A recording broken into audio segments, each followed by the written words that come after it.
Hi and welcome to Magic Numbers. This is episode number 48, and today I'm super excited because we're getting a guest.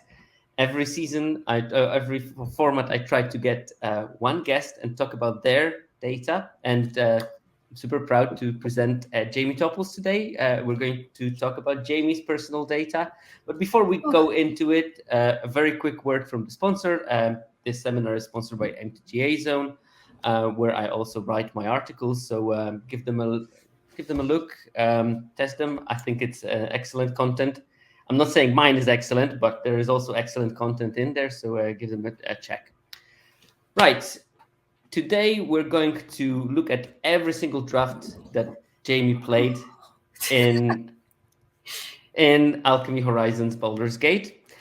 And we're going to try to maybe figure out what went right, what went wrong, and what can we all learn from that. So normally I start with a preamble, but because I have a guest today, I'm not going to do any preambles. I'm just going to start by introducing Jamie. So Jamie, well, most people in the chat do know, but maybe not most of my viewers. Jamie is a streamer that focuses mainly on limited, but dabbles with all the other formats, as far as I know. You're also a co-host of a Ponder podcast. That's right, yeah. And does millions of other things. So you can find her almost everywhere. We're going to get there until end. Is there anything that I should also be telling, but I'm not? No, I think that's a good introduction. Yeah. I mean, I dabble in a little bit of everything, but mostly draft. I'm obsessed. That's how I know you, at least, because I do almost exclusively watch limited streamers, and then well, there is this trio of female limited streamers that all provide amazing content, and that's basically you, Amy the Amazonian, and Voxy. So sometimes when I feel like getting some fresh perspective on the draft, I will just bump into whoever is on.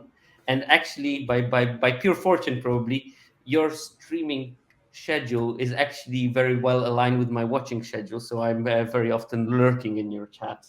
I'm Cool. usually when I'm cooking or something, I just have that in my background. Just me yelling. Yes, I do get occasional heart attack. At my age, you can't get loud screams without any kind of stress. I put the volume a bit lower, and then the intensity does not make me jump. So I learn about it. It's better than coffee, though, right? And it's free. Okay, so the whole episode today is going to be mainly about learning about yourself from the angle that maybe you are not familiar with, or maybe from the perspective that does not leave much to hide. Because in the data, you have what is in the data and nothing else, nothing more, but also nothing less. And very often we have this impression of ourselves and how we play, and sometimes data and our impressions does not agree 100%. That doesn't mean that the data is right. It just shows it from slightly different angle that you might be used to. So I was wondering, what are you hoping to get out from looking at your own data and having this kind of picture of yourself presented to you? Well, okay, so I definitely struggled with this format, I would say. I keep finding myself having so many non-games of Magic, and it's been very frustrating. And then I'm sure that has put me in a tilt or whatever. I'm still working through all that, right? Magic can be very emotional. I know people don't like to think about that part of it, but it is, right? Frustration is anger. So it's hard to I don't know, deal with all that. I'm trying to get better at rolling with the punches, and when you do have mana issues or whatever, just being okay, this is part of the game versus the shuffler is out to get me, right? So I'm hoping to learn. I guess I think I missed the mark on this one for sure. I started out pretty well. I did a joint stream with Tups, and I remember telling him my win rate at the time, and he was like, "That's very good." And I was like, "I want it to be better." And then it just went downhill from there. So it's been tough.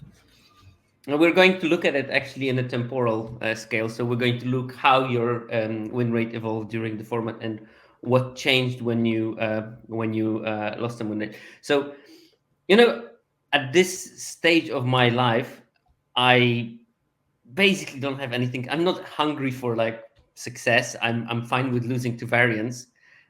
But I remember when I was like a kid and I was playing like super seriously at that time. It was like 40 hours a week, Oh, every wow. week. I mean, it basically helped that, and everything in paper. So I used to live with my brother, and we both played, and we were both like GP grinders. And basically, for us, when we tested, I vividly remember just taking a whole deck and just chucking it into his face.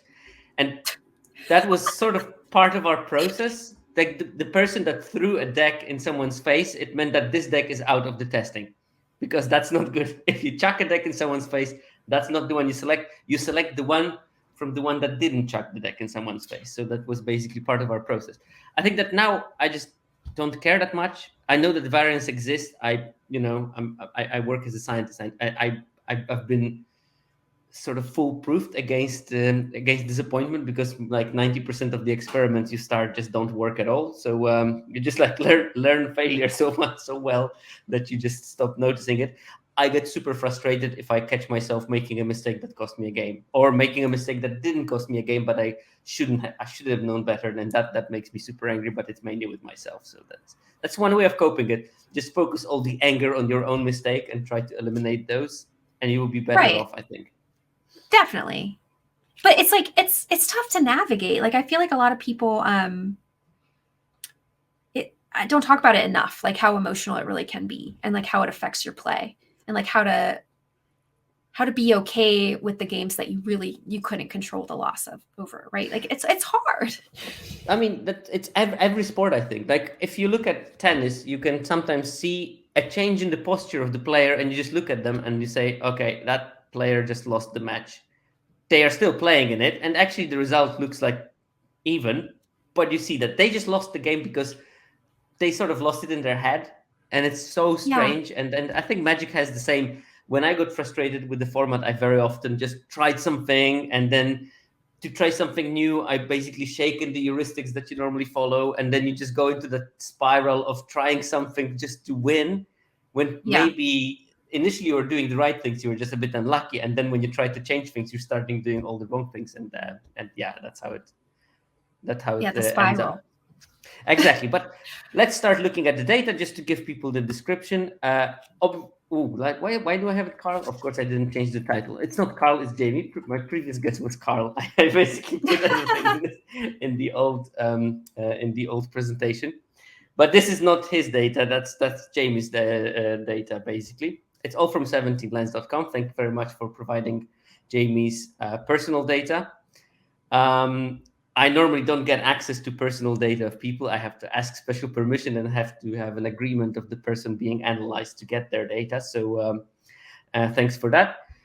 It's basically data from 7th of July till 21st of August. So a couple of days ago, we did the cutoff, and I took whatever we had just to maybe present all the graphs. It's based on 53 drafts, around 326 games, all of them best of three, which is something new. Before that, we usually analyze best of ones. And that time you drafted, or at least you logged in, to 2,111 cards drafted. Wow. Your win rate over that period was 53.4%. And Yes. you've drawn roughly 5,350 cards during your games. That's 10 kilo of paper that you lifted, not counting the That's sleeves. cool.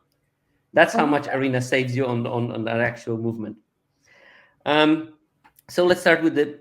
You said this is not your best format, and I do know your gameplay, and I do know your win rates roughly, and I know that this is not a normal thing that happened there.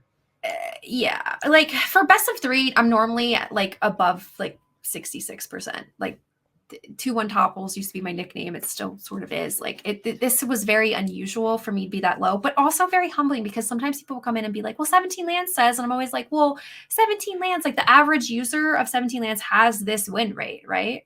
Like basically it's like 53%. Mm-hmm. So I'm always like, oh, I don't want to listen to people like that. And now I am a person like that.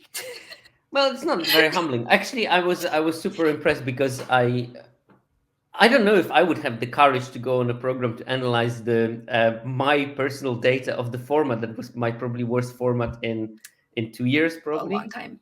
Yeah. Yeah, Yeah. exactly. If But I not think that's more. okay, right? Like it's not every format is going to jive with you. That's just Oh how it no, works, I right? think that in terms of like rational approach, this is the best idea possible because you're not going to learn much from the formats that you nailed because you basically nailed them.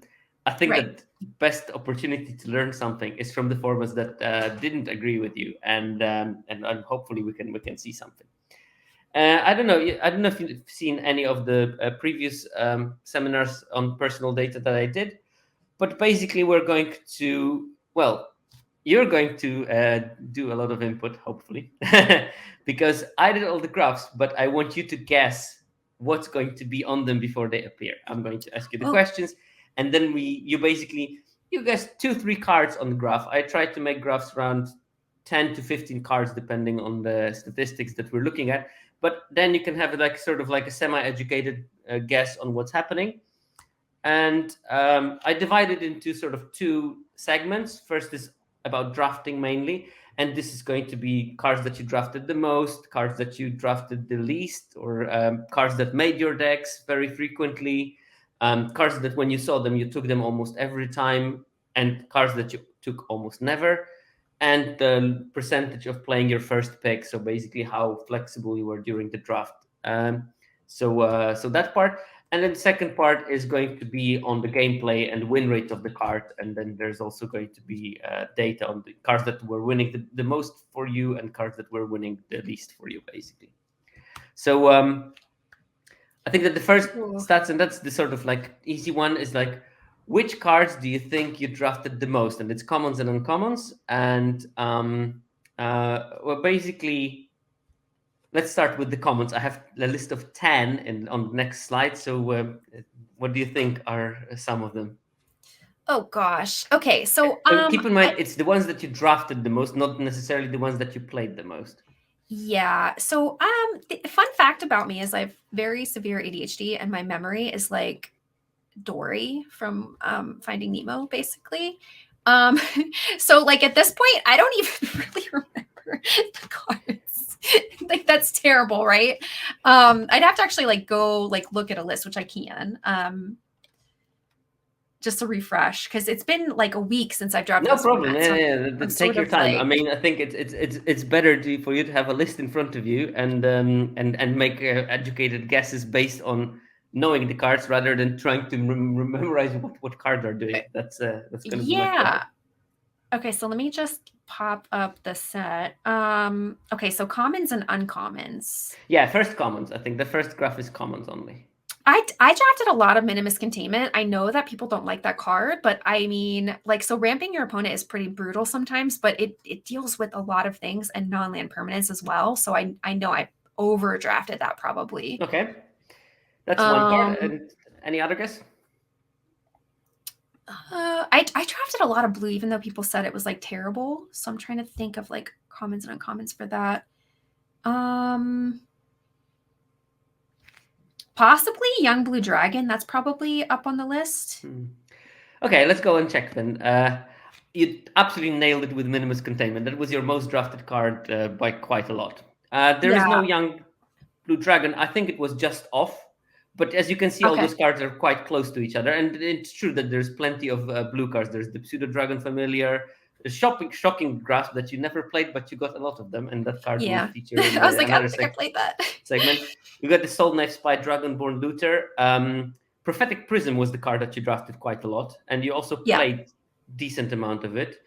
We have Hobgoblin Captain, Soldiers of the Watch, Owlbear, Patriot's Humiliation. So I'd say that there's a mixture of cards that are great here, cards that you're specific to your style, and cards that you just got a lot because they were passed a lot, and Yeah. we shouldn't pay attention to them. Because Shocking Grasp, I know for a fact you drafted it 24 times, but you played it once. So Oh, yeah. you didn't draft it to play it. Yeah. Right. And about uncommons, what do you think? Which uncommons did you draft the most? Uncommons. Let me think. Skullport Merchant probably is up there. I just love that card. I'm trying to think. Gosh, this is such a weird set. I'm like just going over the cards. It was so goofy. I liked it a lot. It didn't really jive with me. Oh yeah. Um, other uncommons. Meteor Golem might be up there. No, here we have a bit more misses. So basically, you had three of them that were drafted by far by more than others, and that's Swashbuckler Extraordinaire, I like that Mintara, card. Yeah. and Prosperous Innkeeper. Mint. Yeah. Yeah. I Mintara is like the all those cards a black, lot. white, black, the one that grows your team whenever something leaves the battlefield. And then we have Huge Ray of lady. Frost, Navigation Orb, which I think was basically drafted a lot because it was available a lot, and the same Yeah. with Split the Spoils. Yeah. And then you have a couple of the signposts and commons, the Lausanne and Kaga, the blue red and the black green. And you have Mephit's Enthusiasm and your Ambush on the Road, the thing that makes 3 soldiers or taps 3 creatures. I love that But card. That was a cool card. I think that definitely one of the cards that you loved from the data that I saw was Prosperous Innkeeper. You drafted quite a lot of it, and you also played it quite a lot. And Yeah. see, spoiler, you didn't have bad results with it either. So that was it. But I think that one picture that I can see from this data is that it's a very eclectic collection of cards because you have Swashbuckler and the Mephit's Enthusiasm, which will be more for like red aggression.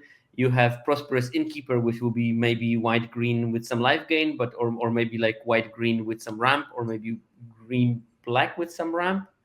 And you have Minotaur, which is sort of this attrition-y based white black, when you can trade a lot, and then in the end, your 1/1s become 6/1s, and that's how you win the game. Yeah. So yeah, I like plenty of different things that you can draw, and you get this Lausanne and Ray of Frost that can sort of make this uh, blue-red dragon package or something. So yeah, it's eclectic let's put it like that. It's also probably Yeah. eclectic because the sample size of 50 drafts is a bit smaller than what we would expect. I know that you had Uh, health issues and I missed two that weeks, and that was brutal because that would have been at yeah, least like 30 more drafts, probably. exactly. And then it would have been a much bigger portion. But let's put it like that. It's better that you have one format when both the win rate and the streaming issues combine in this one format. And it's also during the summer holiday when there is a bit less traffic. So let's hope that's the end of problems for you and you can have the next X years without any kind of Yes. Got it all issues. out of the way. Paid your dues, Exactly. right? Yeah. Okay, so which cards you think that almost always made the deck when you drafted them? And I took only cards that you drafted more than 10 times because otherwise it would be like weird and some rares would make strange numbers.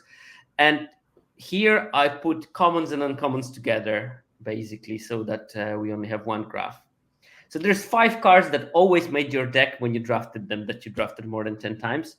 And there's a Interesting. bunch of them that you almost like 90% of the time you put them in your deck. So containment, like I said, a lot of people don't like that card, but sometimes it's a necessary evil. So I play that a lot, I'm sure. The Swashbuckler, I really enjoyed that card. I mean, Prosperous Innkeeper always made the deck, probably. Okay, I think that 3 is enough because I don't want to make you guess like all 15. Okay. I think Swashbuckler and Prosperous Innkeeper are 2 cards that you always put in your deck when you drafted them. We don't see the Minimus Containment here, but it's probably because you drafted it so many times that maybe 4 times it didn't make your deck because you didn't play white, and that would just drop it below this 90% threshold.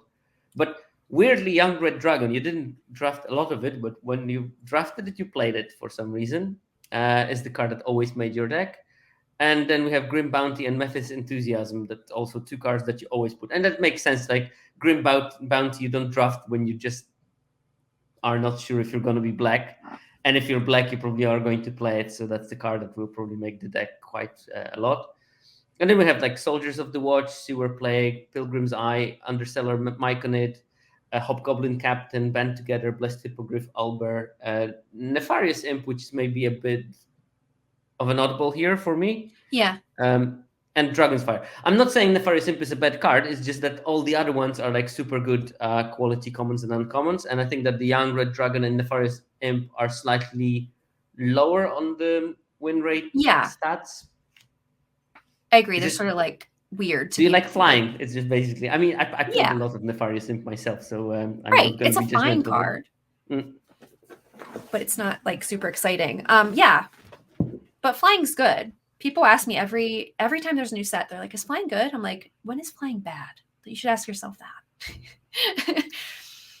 Not in many cases, but you see that the big difference between the first two graphs, when there was an eclectic collection of cards, is that here you see that you more or less have the all stars, and you can also see some color preferences here, in my opinion, at least. It's like it is probably going to focus in Mardu color combinations, because you get the Dragon, Grim Bounty, Memphis Enthusiasm, Soldier, Seward Plague, you got the Hobgoblin Captain, Hippogriff.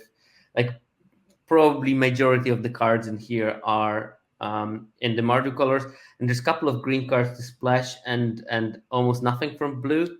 So even though you said that you drafted quite a lot of blue, like most of the time you just didn't play it because, well, let's be fair, blue in this format, not exactly great. It was rough, yeah. But it wasn't like unplayable. Like I don't like when people are like, avoid this color because it's not playable. It's like if it's open and you're the only drafter in it, you're gonna get paid off. I think that pre-nerf, you still need to have a good reason to go into it, even if it was fully open. I think that, you Sure. know what, I drafted a fair share of the Thryan Invokers, the thing that brings you a lightning bolt. Now that card is busted. Or the Snow something Simulacrum, the 2 blue and X, and you just conjure copies of things and put them on the battlefield, and lots of things happen. Like, I probably needed something like that. Or when I went like full meme mode, I tried to build the decks with this 3 mana 1/1 that turns artifacts into a 3/3 flyers. So I tried it a couple of times, and once I managed to draft 4 of them. But I Oh, needed a good reason. I needed yeah, like a good that's pretty reason to cool. go blue. And I think that after the rebalancing, you don't need to have a good reason. You need to have a decent reason, because blue is markedly better in after the thing. But you clearly avoided blue yourself, so it's not unplayable, but it was avoidable. Let's put it like that. Yeah. Yeah. I think that's a good way to put it. Right.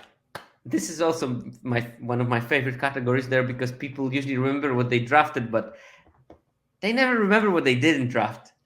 Right. So It's like a blind I spot. have, yeah, so I have a list of 6 cards, 6 cards that you never that you drafted a lot, but you never put in your deck.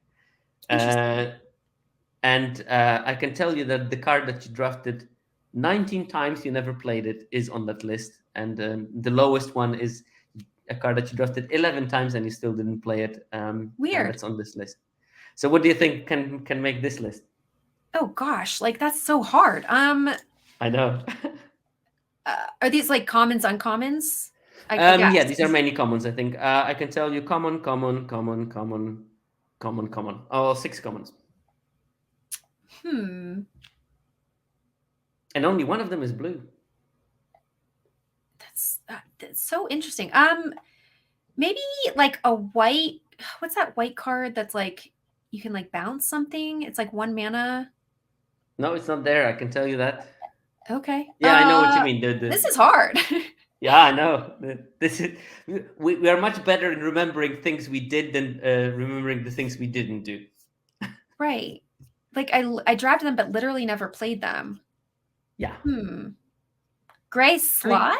Maybe? Gary Salad. Okay, let's put you out of your misery. I think that these Yes. are the 6. These are the 6. There's no Gray Slide in there, but you find the Villain's Lair is the top of the list with 19. Yeah. We have a Dueling Rapier. You have 2 of those you do something cards, but not the one that you mentioned. The one that you mentioned is the one that gives +1/+3 or bounces creature to your hand. You come to a Null Camp, that's the +3/+1 or 2 creatures cannot block, and you line up a shot. It's the thing that can give you Naturalize, Plummet, or draw your card for 1 mana. Yeah. You have Eyes of the Beholder, the 6 mana removal, which is now a 5 mana removal. I'm pretty sure that if you played more of the post nerf or post rebalancing format, you would play much more of that, because for 5 mana, it's 5 mana actually is very reasonable. playable. And Ettercup, which actually I think is playable. And you probably sideboarded it in a lot, Yeah, but I definitely. only looked at the cards that you put in your main deck. So You probably drafted a lot of Ether Cups to have in your sideboard, and probably the same with you line up the shot that you probably Yep. played it after sideboard, but I also didn't look at those statistics. Okay. And the last, I think, from the draft portion, let me just check. I have another window when I can actually check what's going in front. Cards that you picked almost every time you saw them, and you must have seen it more than 20 times. So, which cards do you think, like, you picked probably around between 60 and 40% of the time when you saw them in the draft? 60 and 40% of seeing a card is quite a lot because, it's mainly commons and uncommons. When you see a common, very often you will have a rare still in the pack, so you will not pick it. So if you pick something 60% of the time, that shows dedication to that particular card. Okay, I'm gonna say Blessed Hippogriff because that card was very, very powerful. Pre-nerf, it still is very good. Also, like Viconia, I took a fair bit. You're Confronted with Robbers because I love that card. Gosh, this is really hard. Like, this is very interesting because I wasn't prepared for these like questions, but it's fun, but also it's hurting my brain a little bit. Yeah, no, I mean the whole point is I love torturing people and making their brain hurt. You should have seen like do you know To That Cubed?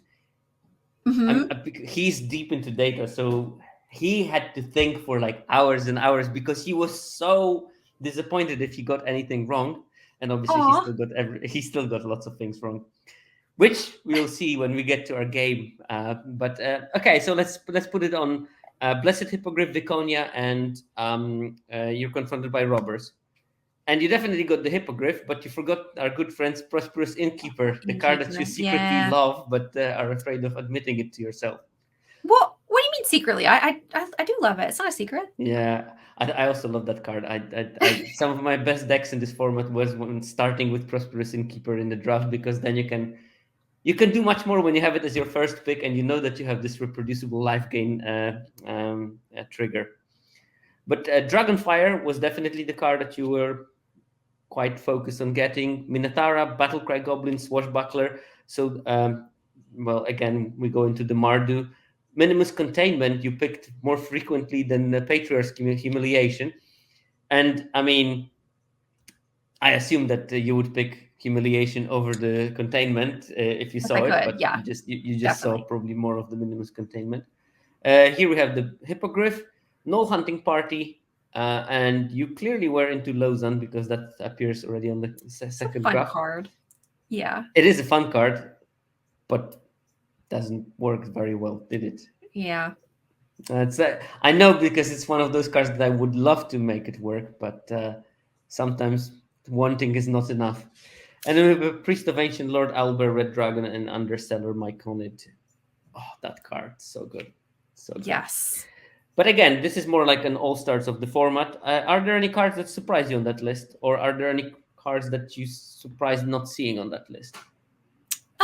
No, I think this sort of makes sense. It aligns with your... Yeah, these are all pretty solid cards. The thing, Menace Containment is a thing that like I said, like I personally like it, and sometimes I feel like it's a necessary evil. Is it the best removal spell? No. Because like ramping your opponent is real. Ramping and fixing your opponent is rough in this format, especially because a lot of people are trying to do like 3 colors. So I've definitely been punished by that card. But in this format particularly, I felt like a lot of drafts, like I really just needed like 2 or 3 more pieces of removal to have like a very, very good draft, and I just didn't get them. So I prioritized it a little bit higher than usual. There's a bit of spoiler in that, but I don't think that drafting Minimus Containment was anything that ruined your format in this case, because actually it had shockingly good numbers for you in terms of the win rate.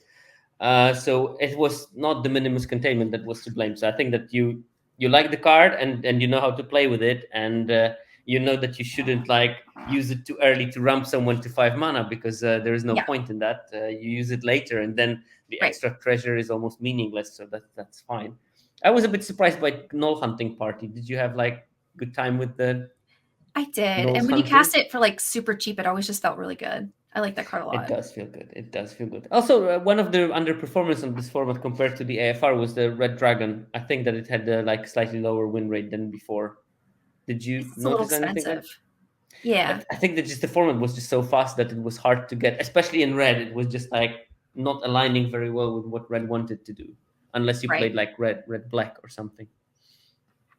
Okay, so now we're on to. I mean, I know that this is all a game basically, but this is going to be more in the game format. But it's got an educational purpose for the viewers. So, is it card X or shocking grasp? Which card did you pick more frequently? And by more frequently, I mean percent of the time you saw it, you picked it more, or you picked more shocking grasp. So the first card that we have here is which card you picked more frequently when you saw it: shocking grasp or flaming fist dusk guard. I mean, probably shocking grasp, but not because I wanted to, right? That was sort of like a thing that was like left over in packs a Very lot. good, very good. It's in fact it is shocking grasp. 12% of the time that you saw it, you picked it, and you only picked flaming fist dusk guard 10% of the time when you saw it. Okay, next one is shocking grasp or OG the exquisite blade. Ooh, I mean, Oshi's so good, but it is gold. I'm gonna say shocking grasp again. Correct. 2 out of 2. It is shocking grasp again. OG very close to the dust guard, around 10%. Shocking grasp 12.4. So now we have shocking grasp or sepulchre ghoul. Ooh, this one's gonna be, I think, close, but I'm still gonna go with shocking grasp. This time Ah! it is. This time it is sepulchre ghoul with 15%. So I do close, like that but card a lot. on the other side. Shocking grasp or cradle of Baldur's Gate. I like Crydo a lot, but I think it's shocking grasp. No, No, you actually did like the cradle. You picked it 16% of the time, so I quite a lot more do. than shocking grasp. Okay, we have a last one. You're basically 2 against 2, so this is for your positive record. Ooh, Shocking grasp or shambling ghast. gassed. Oh, wow. That's Yeah, so sad. Okay. it actually is not sad. I think I make this game just to basically depict one important thing about the data, and I made a special card to depict it for later. But yeah, you only pick shambling ghast 5% of the time. Um, but this is basically a bit of maths here. So that basically cards that you never pick are the ones that you disagree with the rest of the magic world the most. Uh-oh. But if you Okay. would have the worst card ever, and this is the picture of my worst card ever, costs 12 mana, and if you draft worst card ever, you lose next 3 matches. So that's not a very good card in best of three. Um, you would still get it 12.5% of the time because no one would want to pick it. So if it was opened in the wrong seat, you would just get it as the last pick. That would happen 12% of the time that it would be open because that's exactly 1/8. So in one of the 8 seats that you will get it, you will be guaranteed to get it basically. So if your card has the 12.5% rate roughly, it means that you get this card as a last pick most of the time, or thereabouts as the last pick. However, if you pick the card only 5% of the time, it means that you actively don't pick it. And then when there is the moment arrives when you want to pick that card, it's no longer in the packs because other people have taken them the card because they had a higher evaluation of that card than you did. So this was like a big preparation for the next round. Which cards you picked almost never? And these are the cards that either you undervalued and you didn't pick them because everyone else valued it higher, or these are the cards that people value too highly and you value them lower and you don't pick them. So Oh, super interesting. I have a list of I have a list of 10, and actually 5 of them you never picked, even though you saw them above my threshold, basically. Interesting. So, what do you think is on those lists? Oh, this is like my blind spot again. This is hard. Yeah, Um, these are mainly uncommons. I would just give you a hint. Mainly uncommons. There's a okay. couple of commons on the list, but mainly they're uncommons. That I'm undervaluing. Hmm. or valuing properly, but the rest of the world is overvaluing them, or at least Maybe average arena user. Amber Gristlemall might be on that list. This is hard Okay, though. it is ambergris, yeah, Um, yeah. hmm. Ghost Lantern? Maybe? Interesting. Um, so this is the list. We're basically Uh-huh. starting from here. We have the Liara. You never picked Liara, even though you saw her. A Pegasus Guardian. Another card that maybe you undervalued actually because it had pretty good Yeah. numbers. Except for white blue, it had like 60% win rate in most of the Oh, colors. wow. I think that the 2 mana blink thing was actually quite valuable in this format. So you can use it, for Yeah. example, to reuse the double team, for example. Hmm. Um, Grim Wanderer, another card that I think was better than in AFR, but you never picked it. I'm not Yeah. saying it was great. I'm just saying it was okay. And Lapis Orb of Dragonkind, I think, is the card that was pretty poor, and you evaluated correctly. But people love rocks, mana rocks. Yeah. Um, Craving of Yinogu, or whatever, however I you don't read even know it. what that card is. That's the aura, the 3 mana +3/+2 and haste, and then you can play it from Ah. graveyard to sort of Hmm. like decrease the creature, but you give it haste and stuff. Um, this is the colorless dragon. You never Hmm. picked it. 200 axe. So like bunch of those cards, I think that are basically cards that you clearly had no preference over. I think that Lurking Roper was not a bad card, and maybe you undervalued it slightly. Yeah. I mean, I feel like I do think that card is great, especially in like if you have repeatable life gain. So I'm not sure why But in that's this so format, it was low. also good as like just a big wall that sometimes Yeah. can attack. I think that was good enough because at least in the beginning, the white red decks were just super aggressive, and Lurking Roper was just stopping them in their blocks quite efficiently. And I think Undersimplify was not a bad card that you just didn't agree with. I don't know what that is. That's the 2 mana counter spell that gives permanently -2/-0 if it doesn't manage to Ah, counter it. This sort of. yes. Okay. Hmm. So these are the cards that you did undervalue, I think. And well, did you try to play Liara, or it just never happened for you? That's the red white legend. I don't think I ever had a chance to play it. Well, yeah, you didn't draft it, so that's definitely. But I Right. mean, was it a conscious choice, or just like never aligned very well? Yeah, I don't think it's aligned. Like I was actually pretty happy with red white in this format. I normally don't like to play Boros that much because it's so straightforward. I'm not saying it's simple or easy, but like, you have the game plan, turn things sideways, go. Like, aggro decks Oh, just but don't. simple game plan, but needs to be executed perfectly. What's wrong with that? Right. Yeah, all your decisions are like front loaded. Like I never want to be like, oh my gosh, it's so easy. No, it's just like it gets repetitive. So I tend to like Yeah, that's not true. avoid it, but not like seek it out. Look, I'm the first person to meme. I just basically tried to make the self-mill reanimator work for the most of the format. So, I Nice. can't be chucking stones here. I mean, I played decks with 4 Linorms because you need 4 to mill them. How will you reanimate them on turn 4 if you don't have one in your graveyard? Um, okay, so there's the last part of it, and that's the forcing factor. So average 17 lands users place their first pick 80% of the time. And where do Ooh. you think you end in this statistic? I think I'm under that. 70%? But by a lot, or Probably about by 10%. That's my guess. I don't know. okay. So yeah, this is the how people play their first pick based on their how many wins they had in best of one. But you were at 78%, so Oh, not only as 2%. much lower than the average, so that's fine. I think that it's okay. I think that you probably don't want to play your first pick less than 60% because that Yeah. means that you're trying to waffle a bit too much in the draft, and probably you don't want to be over 90% because then it means that you're forcing a bit too much. But I think at Right. anything between 60 and 90 is probably where you want to be, and that very will much will differ between individual preference, and I don't think that there's a formula for individual preference on how you draft. And it will probably also vary quite a lot from format to format, because some formats that are heavy on bombs, you probably want to force your first pick a bit more if it's a good one, and in some formats maybe you don't want to force it at all.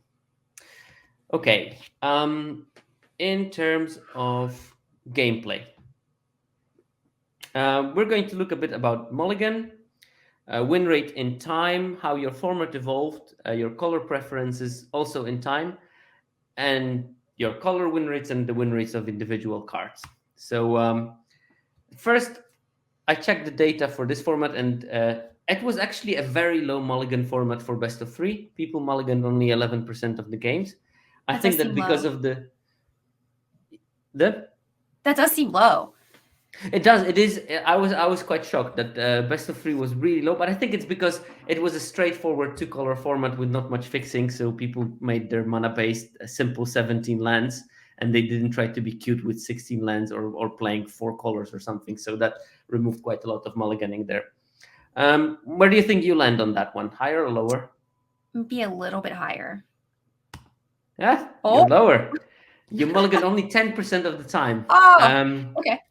and that's like, these are best of one numbers really, which is quite shocking for best of three. Normally it's around 16%, the Yeah, average for best of three. So I was shocked that this format was slightly different. It tells you, I think, that if people make a responsible mana base, which you had to in this format because of lack of fixing, your mulliganing will be lower, even though you have this terrible 9/8 mana base with the only basic lands. So yeah, lesson learned there. Responsible mana bases lower the mulliganing rate. So here, just to explain the running average, uh, we're going to look at what colors you played and what were your win rates over time. And because these data sets are very like noisy, you will just like win will be 100% and loss will be 0%. If I plotted lots of dots like this, it would be just a messy thing. So instead I do running average. So I just take the average of, in your case, 50 games. Here I show on 10 games. And if you won like 48 of them, that would be 48%. And then I move it by one game and check the average of the next 50 games and next 50 games and next 50 games. And then basically, if I have 20 games, I will, or whatever amount of games, I can make this average sort of look closer to each other because I take those 50 game snapshots of this. And based on that, we're going to look at your win rate in time and how it evolved, and then what colors you were playing in time and how they evolved. So I'm going to take how many decks of your last 50 decks had white in them, and we're going to bit look at that. So how do you think that, again, I didn't change things because why would I? yeah. How did your confidence in play develop during the Baldur's Gate, and what do you think your winningest period in the format was? My winningest was probably towards the beginning, Mm-hmm. and then it went downhill. And I think that that's what you see. Like, you started a bit low the first couple of days, but it quickly skyrocketed. And then you had like 65% win rate. So that's your normal win rate, I would assume. And then Yeah, something happened and it just went down. And yeah, then there was COVID, and then there was the rebalancing, but it still didn't help you. You still no, ended up in this like 50% win rate average, basically. yeah. So it started well, but somehow what happened there? You think? I honestly, I don't know because I don't feel like I was doing anything super differently. With Like 50 it's, drafts, I mean that can be easily variance. I'm sure. But I think that there were also slight changes in preference in drafting in which colors you were picking. We're going to see that in a second, and maybe that's the slide where we can actually try to analyze if the answer was wrong color selection, Maybe. and maybe you change slightly how you drafted particular colors. Because I think that, knowing people like us that play a lot of drafts, I doubt that your card evaluation was off on the format. But sometimes when you even evaluate the cards right, but you just draft the wrong color combinations, that can lead to lower win rate. So So here I started usually that Picasso had his color periods when painting. There was the blue period, there was the rose period, and now we're going to look at Jamie Topples' color periods in the HBG draft. So Love it. it looks a bit Oh, messy, but it's so uh, cool. but these are how much of the given color you were drafting. So I think that starting with the format, you tried a bit blue, and that was your most drafted color for the first dozen drafts. But then it sort of dropped and stayed quite on the low area of the spectrum. At this stage of the format, you stopped drafting green, and then you restarted drafting green. And I think that this is partially where your problem started. There was the Mm. period when you almost exclusively drafted red, and very often in combination with black. And I think that that was not a bad part of the season for you. And then after COVID, you went back to drafting red with some white, and I think that that was maybe not the moment to do that because the rebalancing slowed down the format, so the red white was not as good as before, basically because Yeah, you couldn't win so quickly. that makes sense. And then, so the same graphic, we can basically look at at your win rate at the same time scale. So we can basically try to link.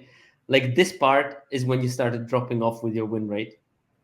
This part is when you were still quite high on your win rate. So when you were drafting red mainly, uh, your best moment was here, and that was quite a large preference towards drafting white, red, and black. And then at the end of it, you started drafting blue, and then it started dropping off. So basically, that's what we can. Does it make sense to you? It makes sense. Yeah, this is super cool. I love like seeing these little dots on there. It's pretty. It's like it is like art. Yeah, it is, but yeah, not creative because I only could work with what I got in numbers. But and unfortunately, the white is not very visible. But you can see that white is around 60% of the decks in here, and then it starts slightly dropping. I think that white was your by far most successful color in this format, and I think that at this stage, when you stop drafting white as much as you did, that's where the win rate started dropping off a bit. Um, Having said that, you still have to guess which color combinations were the most successful for you in terms of draft. I mean, I would say like red black. Red, black, Boros towards the okay. beginning was pretty good. Green white. Okay. Okay, Boros, red, black. So Mardu colors, basically. And partially right, but you forgot that you had an amazing win rate with white, black. And actually not bad with white, blue, to be fair. Um, but you can see that all four white colors were doing much better than everything else, including Yeah, the white, green, and white, red that you mentioned. And you had a, like medium win rate with black, red. I think that you that's may have surprising. perceived that you were doing better with black, red than you actually did. Yeah, And I think that the white, black is especially, mind you, this is on small samples, so right. there will be large variance on those. But I mean, you clearly had problem with the Sultai colors. They didn't just win, and the Gruul was just a poor color combination, and it was hard to win with it in general. Yeah, But I take it that there is slight surprise for you not to see Rakdos higher. definitely. I'm a little bit surprised by that. And like, as you can see, I mean, like all four white archetypes are in top four. So you understood white in this format, and you were struggling with the black green and the blue black, and blue green was not much better, to be fair. And Yeah. partially that's also the problem with those colors. They were super slow in the first half of the format before the rebalancing. Okay. Um, Now let's go to the individual cards because maybe some of the answers will be in how you play individual cards. So we are looking at card win rates, and they had to be played in the minimum 30 games. And I will look at a couple of the measurements. First, games played win rate, which means that the card was in the deck. Second, it will be games in hand when you actually drew it at any stage of the game. And the last one will be improvement when drawn. So basically, how well did the deck that had the particular card perform when you drew it compared to when you didn't draw it. So the different, and of course, it will all go in both directions. So it will also be cards that made your decks worse. Um, so, what do you think? I have 15 cards.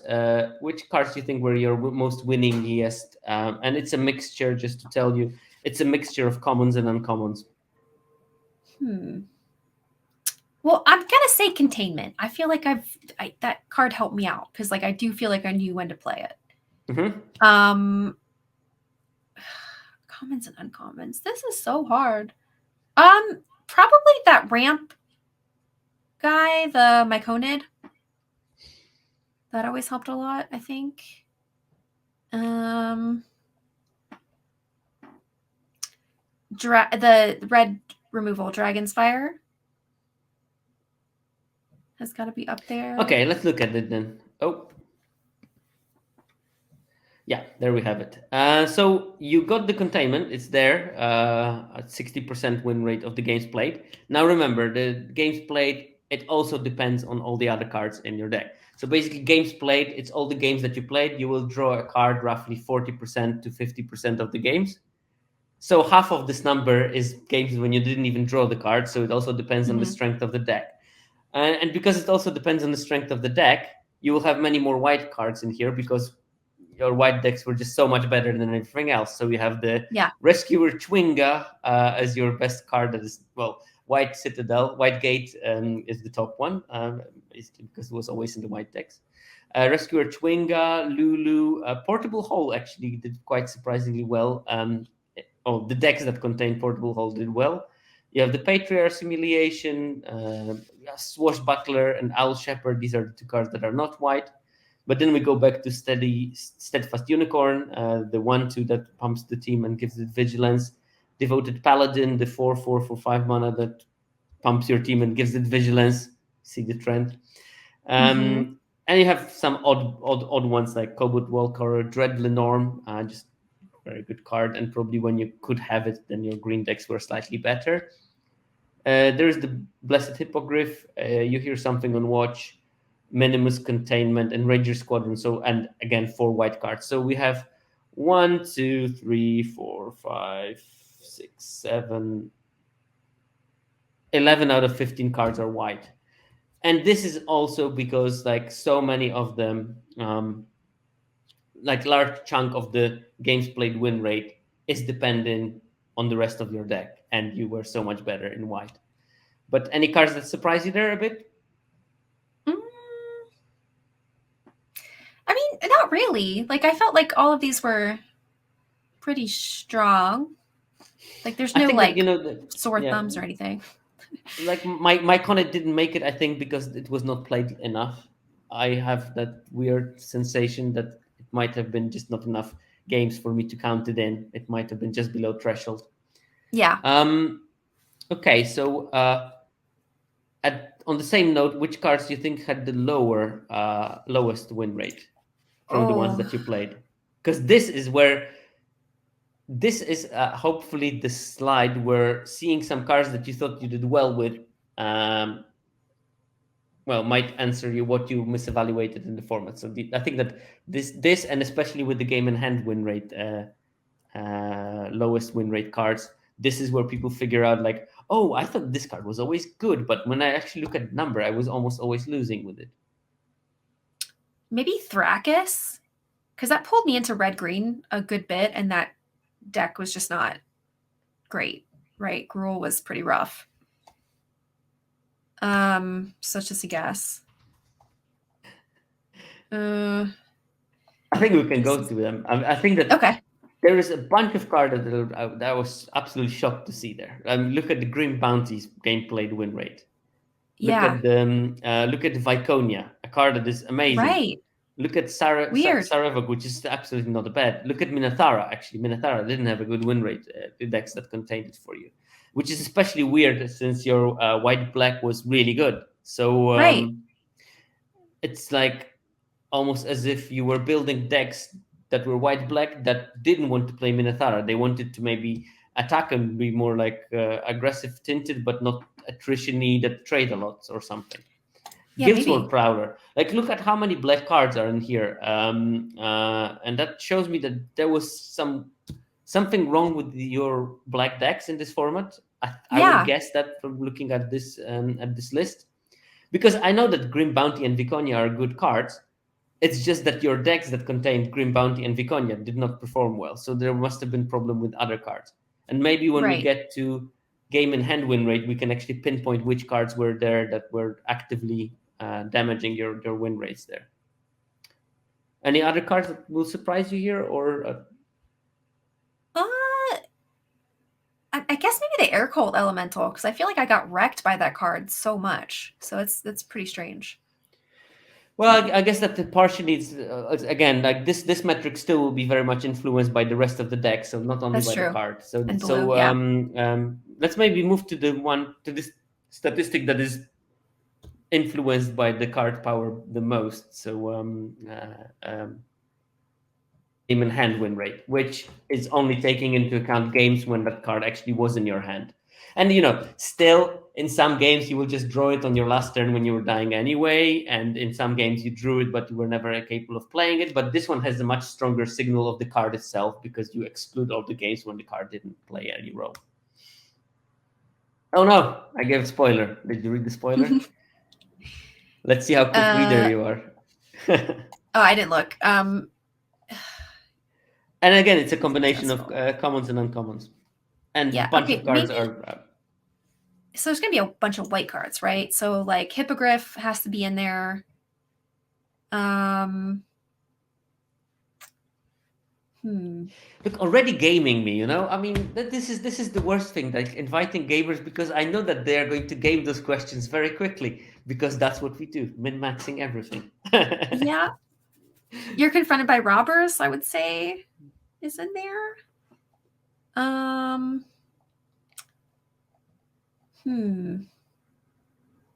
The Innkeeper.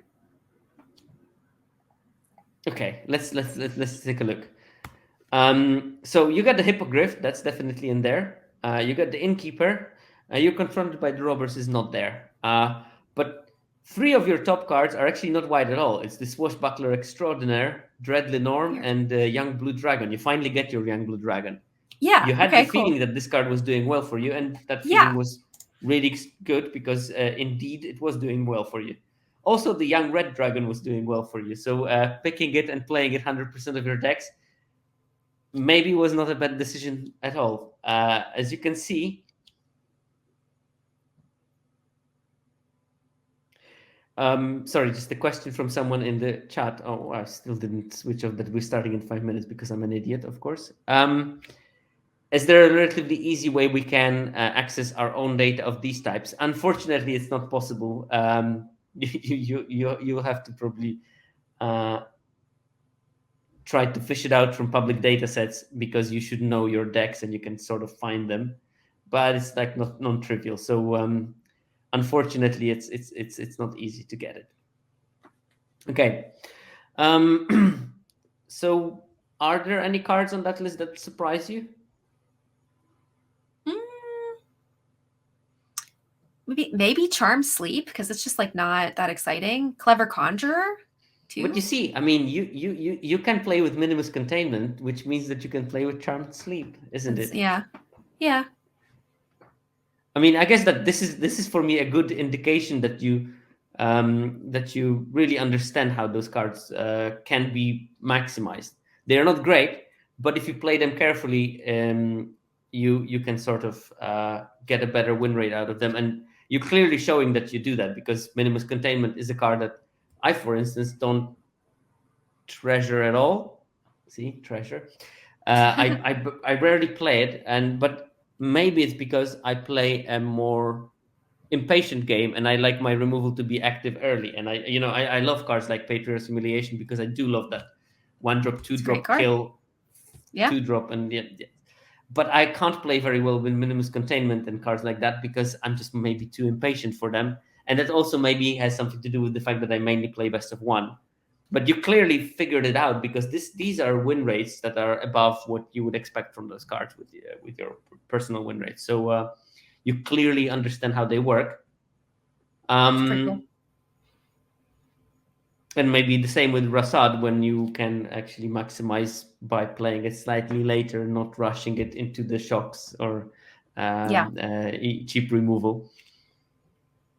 But actually, there's not so many white cards in here as you would expect from your win rate. And the fact that you had those high win rates with the Swashbuckler, with the Warcaller, with the Innkeeper, and the Lenormand, and green didn't perform in as a deck, it means that probably some of the cards that you were putting to accompany those cards were just not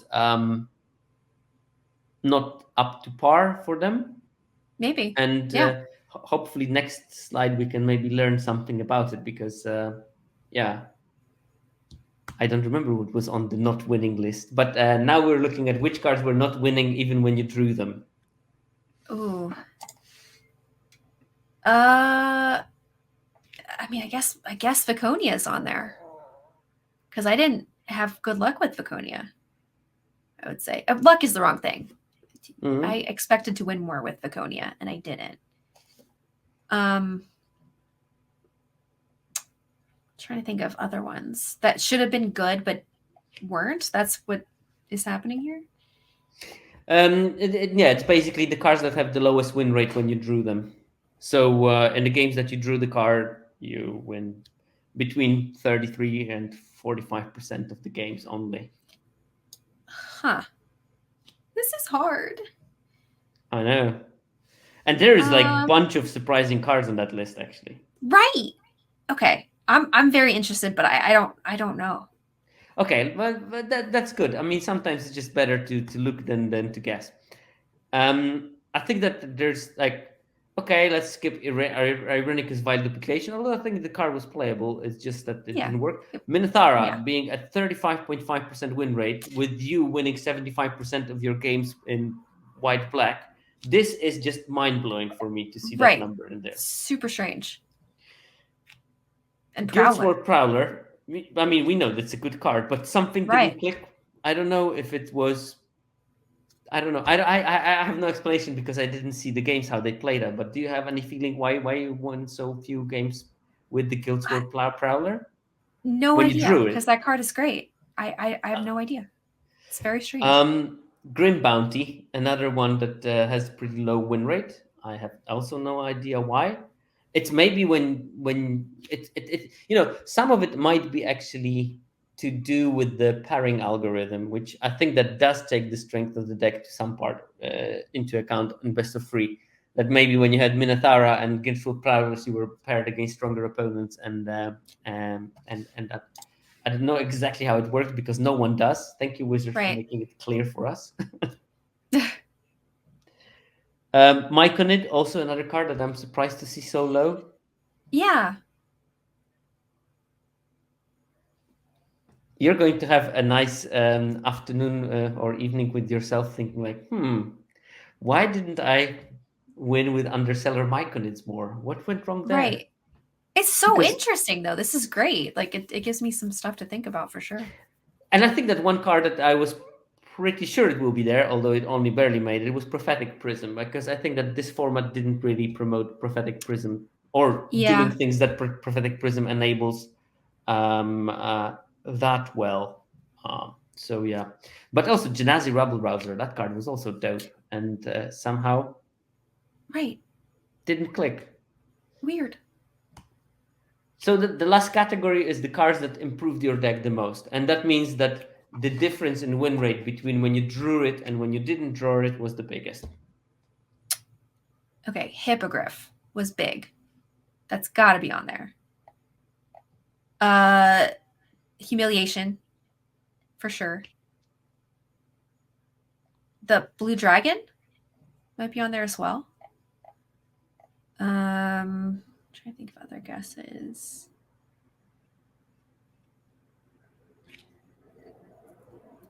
Dragon's Fire? Okay, let's take a look. And we have Dragon's Fire here. There's the Blue Dragon. There is no Patriot Humiliation, and there is no Weird. Hippogriff, which I think is mainly because those decks were winning already a lot, even Ah, without the Hippogriff. So maybe it was hard to improve even more on that. We do see, though, Rasad as the white card on the list. Oh, wait, why do I click? Prosperous Innkeeper was the card that improved your decks the most, because I think that it's partially because Prosperous Innkeeper is usually the centerpiece of your deck that the whole deck revolves around Yeah. because you build the deck to gain life. You need an Innkeeper in that because that was the only reproducible life gain. I think Dreadly Norm is also quite reasonable because that was the best ramp reward. So sort of like Imperial Oath of the format in a way, like the top end that basically makes you win the games very quickly. Yeah. And the Swashbuckler that you clearly had some kind of secret connection with, it did help. And bunch of like bigger things. I think that maybe you underestimated how important are the bigger things in those green decks,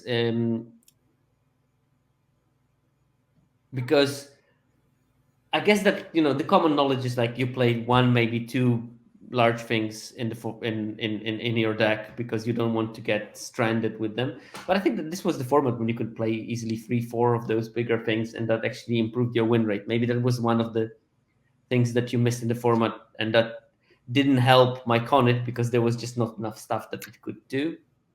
Yeah, that makes sense. Josh, you can always harass me. Thank you very much, but I am focusing on the guest. Um, you have a nice chat. I have Josh.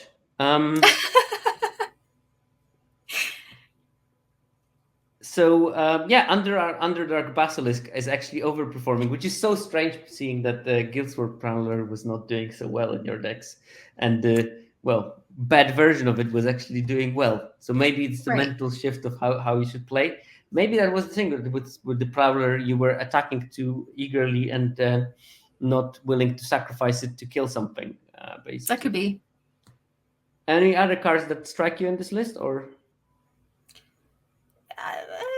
No. I mean, maybe Split the Spoils. I do like that card, and I think it was a lot better when it got cheaper.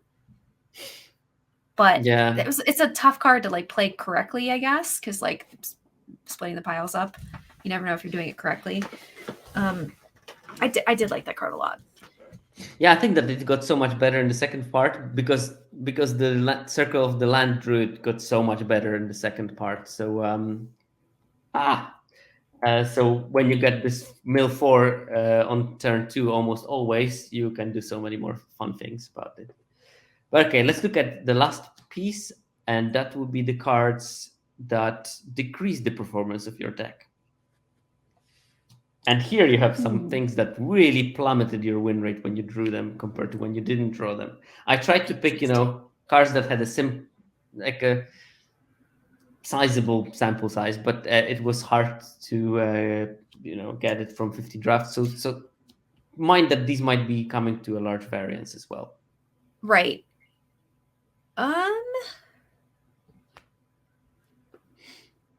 Icewind Stalwart, maybe? I didn't play that very often though. That's But that's a the that's guess. the blinking guy. Yeah. This is mostly commons on commons. Mostly commons and uncommons. Yeah, I think that mostly commons in this particular case. There are some uncommons though. The Vile Duplication. Playing the game, good. I like it. Because I wanted that card to be good, I think, and it just like Oh yeah, wasn't that good. so many drafts I drowned into some card that I want to be good. Yeah.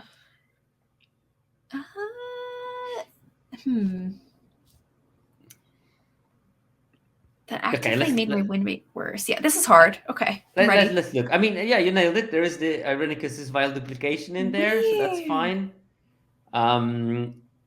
Well, I mean, this probably Lantern of Revealing was just not good enough for the first half of the format compared Sure. to. I think that most of the time you just didn't need it in the deck, and that Yeah. was the problem. If you drew something that you don't actively need, I tried with that card. No major success from my side either.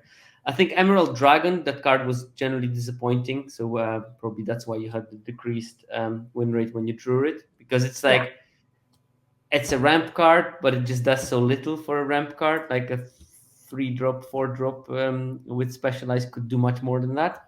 Yeah. Devoted Paladin, again, card had a decent win rate, but not compared to the win rate when you didn't draw it. So most of its win rate was on the back of other cards from your decks, and this was like a freeloader Weird. basically. So sometimes you Yeah. get those cards that you basically think that they're good because the deck's with the card winning, but actually it turns out that you win much more if you don't draw it. So that was one of those.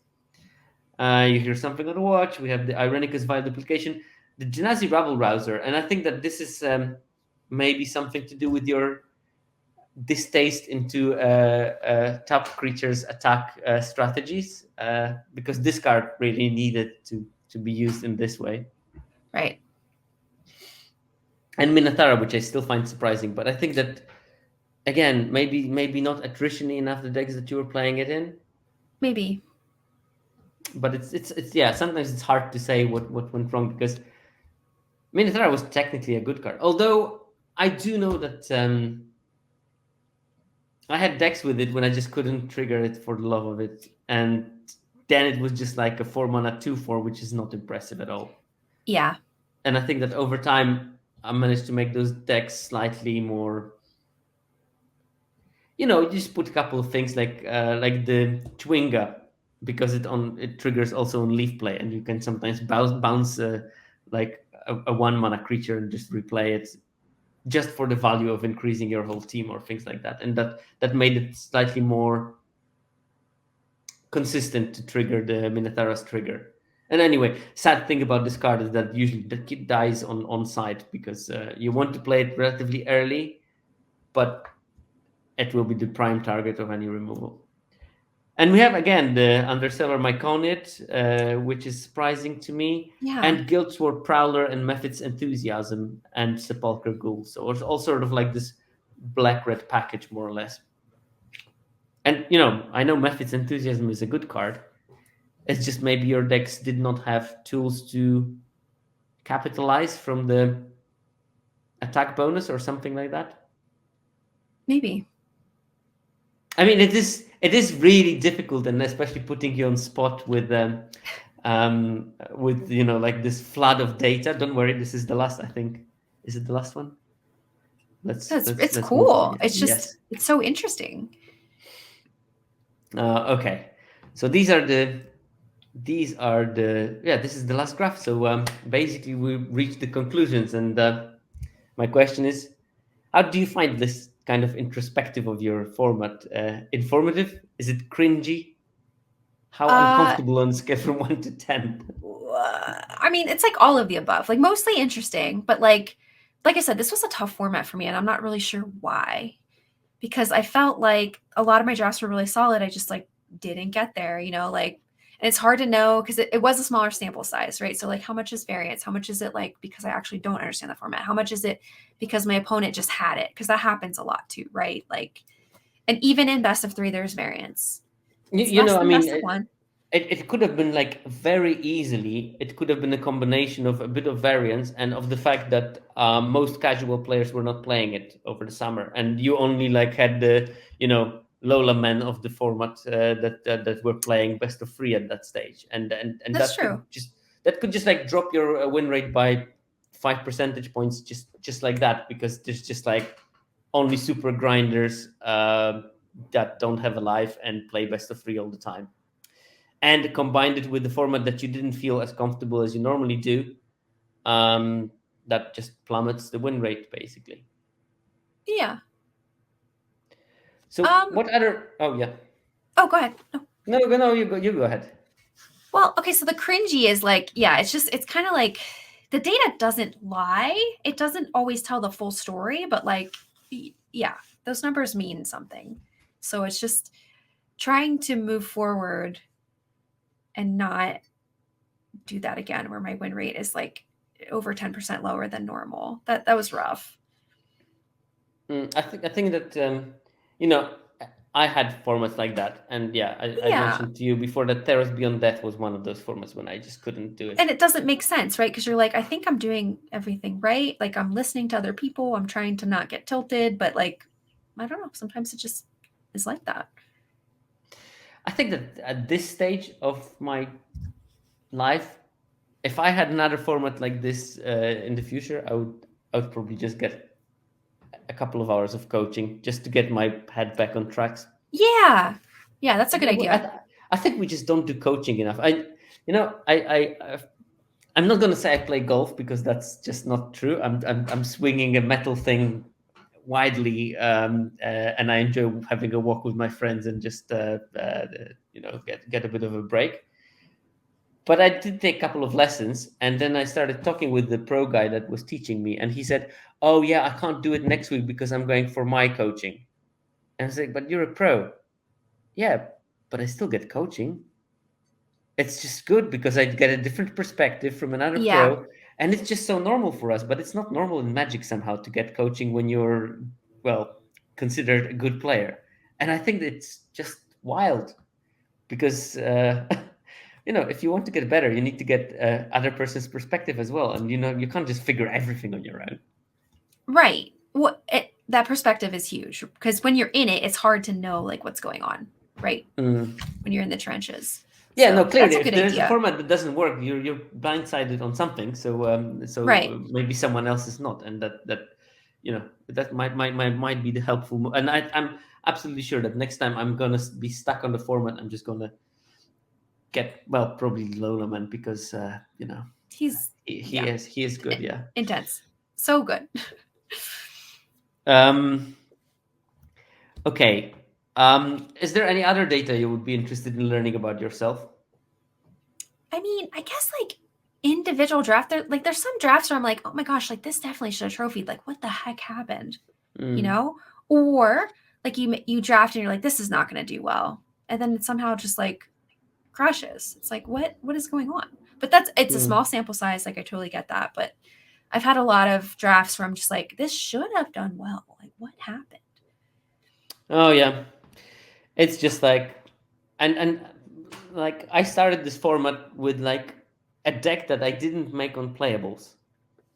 It so rarely happens to me that I don't make it on playables. I had to play like a pre-boost Manticore in my deck, and it was just Oh, like bad.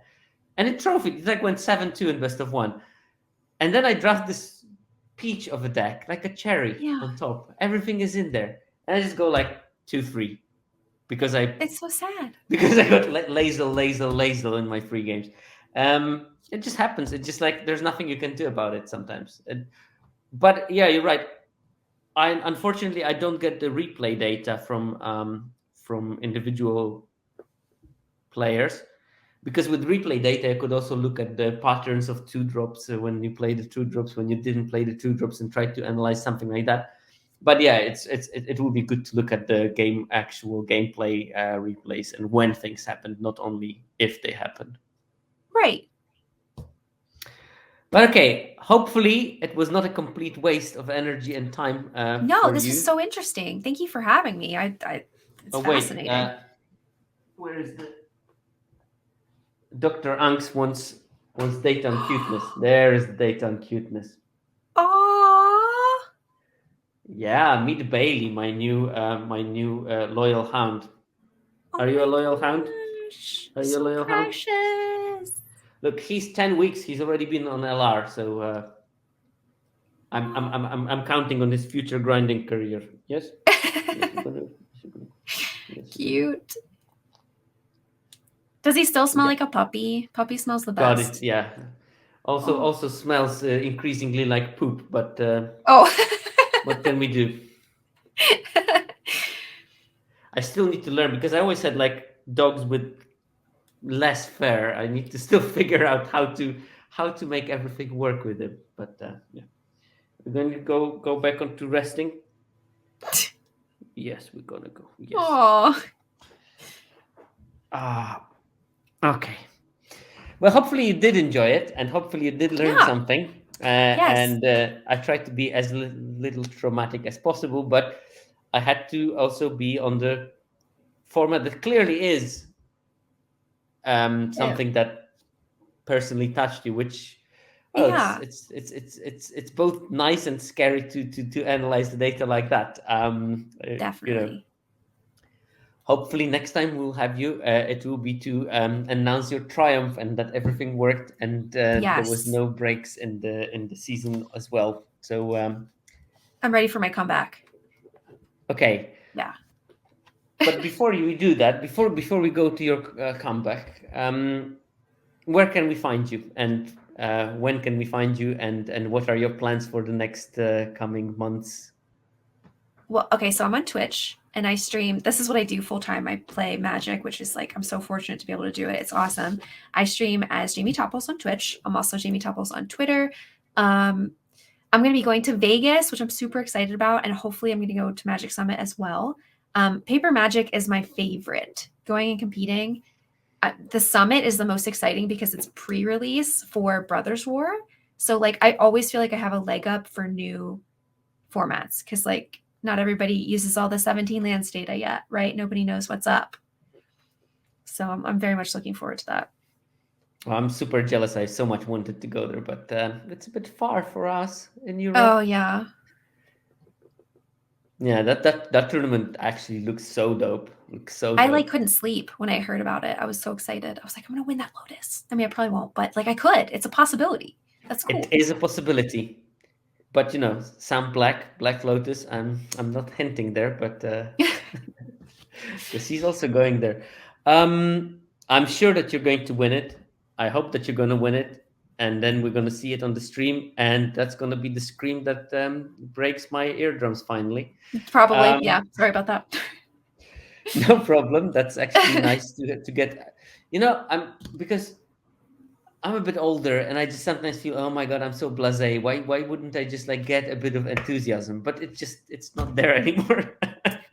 But that's like admirable to be like calm through all the stuff too. Like, there's two sides to the Yeah, coin. no, Like but that's good. you should be able to do both. You should be able to do both. It's just, yeah. Anyway, that will be it for the episode. But of course, before we go, I would like to thank people that helped us. And Virus Misnomer always helps me with those personal data episodes because he is Mr. 17 Lands. You can add him at 17 Lands on Twitter. He's helping with getting the data for individual people.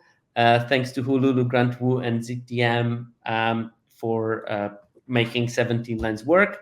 And congratulations to Fake Jake Brown, who got married last week.